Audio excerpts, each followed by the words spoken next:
Friend जय जगन्नाथ। आज मो झी हॉस्टल जाऊँ तो ताको जाऊ छाड़ी देकी आसबि।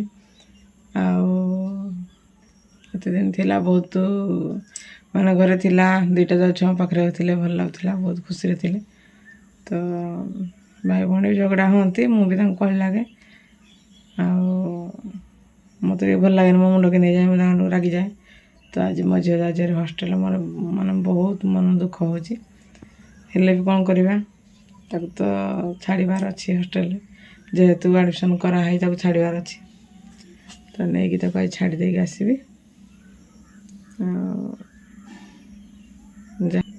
जिते कष्ट हेले भी ताको छाड़ी तो निश्चय आसा पड़ो।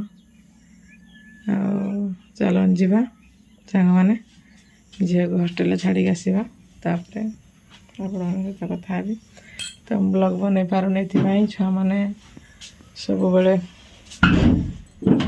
से दिन रही धोले मोबाइल टे देखा देखी कले तो मुझे किसी ब्लॉग बन पारे।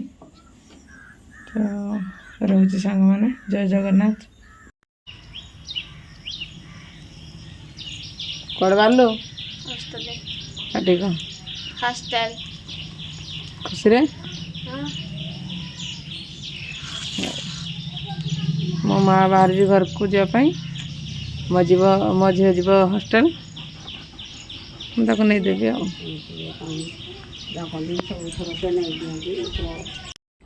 एबे देखो आम पिला माने बाहरी सारे हॉस्टल जावाई तो समस्ते एकाठी आसिले जा सांग होगी जीवु।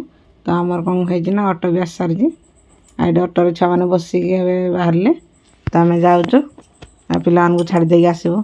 तो बहुत कष्ट लगुच तो आम पाख पिला को दूरे देवाई कौन कर जेहेतु भविष्य देखा पड़ो।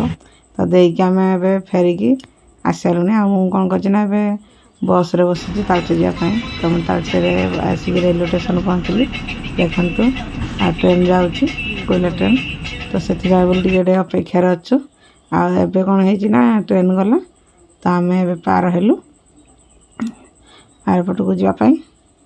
तो ये हूँ कथा तो मुझे तालचेर आ कि बाट अच्छे तालचेर पहुँचापी बस स्टाण्ड रे। तो बस स्टाण्ड रे ओह्लैकी कौन करी ना आसी मोर कम थी जो जगह